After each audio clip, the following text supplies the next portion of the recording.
In this video, I'm going to be responding to a 2017 video by Alex O'Connor, known online as the Cosmic Skeptic, against free will. If you haven't seen it yet, I recommend you check it out. It's one of the strongest arguments I've seen for determinism. O'Connor's argument goes something like this. Every time we choose, we are choosing a thing because we want it. Our wants are the driving force, therefore, of all our actions. But we do not control our wants, he says. This means that we do not control the thing that controls our actions. Our actions, then, are ultimately determined by a power outside our control, and we're not free. Like I said, a strong argument, with no obvious workarounds. But I think there's a few points to be made by way of rebuttal. First, while O'Connor begins his argument by acknowledging his burden of proof, I think he downplays exactly how much of a burden he has. Why would I say this? Well, it seems that to most people, the existence of free will is intuitive. If you're not sure about that, think about the average guy you meet on the street. Call him Fred. Now imagine Fred saw his best friend Bob get punched in the face by his other friend Phil for some trivial reason, say baseball. Bob is a Red Sox fan, Phil likes the Yankees. Fred would naturally get angry with Phil. He will accuse Phil of doing something wrong, and may even cut off his friendship with him. But if free will doesn't exist, Fred has no cause to be mad at Phil for punching Bob. After all, it wasn't Phil who made the decision to hit Bob. It was his wants. The wants drove Phil's fist through Bob's gut. Phil was just in the passenger seat, as innocent as Bob himself. Take a different example. Say a fireman who charges into a burning building to save a child. I think any normal person would say that the fireman was brave and heroic for this action. But under O'Connor's account, the fireman doesn't really deserve any praise. It wasn't the fireman that decided to dive into the burning building. It was his passions, his wants. If free will doesn't exist, it is impossible to judge any action as blameworthy or praiseworthy. If you don't control your actions, the actions, whether good or bad, can't be credited to you.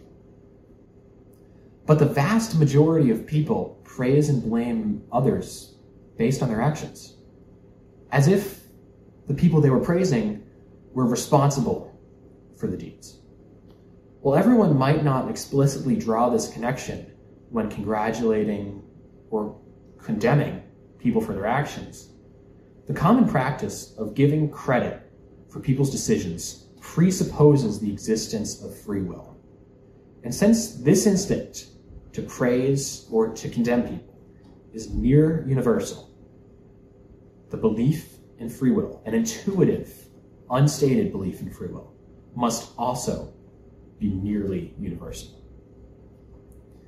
In philosophy, there's such a thing as a self-evident proposition, or a statement which is so obvious that no rational person could deny it. The principle of non-contradiction, that a thing cannot both be and not be at the same time and in the same respect, for example, is self-evident. Denying it would undermine all human experience and prevent the possibility of rational inquiry at all. In addition, the claim that a world exterior to the mind exists is self-evident. It is so abundantly obvious that the exterior world exists that a person could not be rational and claim otherwise. Now, I'm not necessarily suggesting that the existence of free will is self-evident. What I am suggesting is that the intuitiveness with which people base their lives on free will places it in some kind of semi-self-evident category. You're not quite irrational to deny it, but you better have a really good reason. To discredit something so basic to human experience as moral responsibility, which, as we stated, is only possible under free will, one needs an argument with no escape hatches.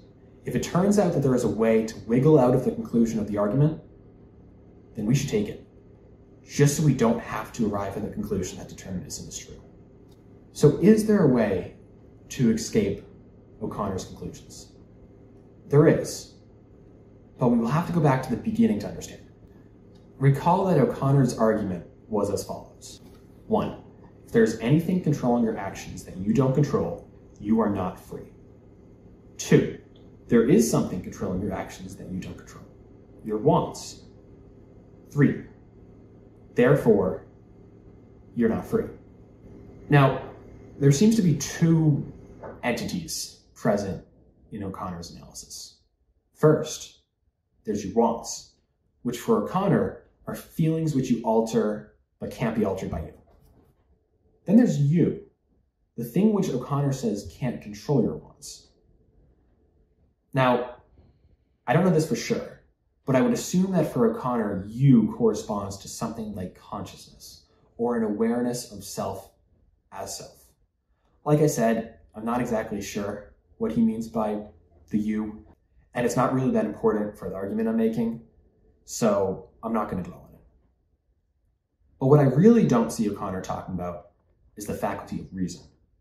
He suggests that all forces involved in your decision-making process can be boiled down to wants, and treats all wants. But what if all wants aren't the same? What if some respond to some power in you under your control? Enter the notion of what's called the rational appetite. This power, the Thomistic tradition argues, produces wants based on the judgments of reason. If you are lying in bed in the morning, and every instinct in your body tells you to stay in bed, but then you have a thought which tells you you need to get out of bed and go to work. It's your duty, it's the right thing to do. It's the rational appetite that overcomes these wants, which aren't under your control, that gets you out of bed. In short, the rational appetite functions as the active arm of the intellect. The intellect sees something as good for you, and the rational appetite desires it's good. The decisions of the intellect, therefore, guide the desires of the rational appetite. But the thing about the intellect is it doesn't have to desire anything that's good. Everything in the world around us has some good and some not good in it. The intellect, when deciding whether to consider something as good, can look either to the good aspect the thing has or the not good aspect. When trying to decide whether a candy bar is good, for example, the intellect can look either to the taste or to the calories. Reason can look either way, to the goodness of the thing or the not goodness, the badness. And the rational appetite follows.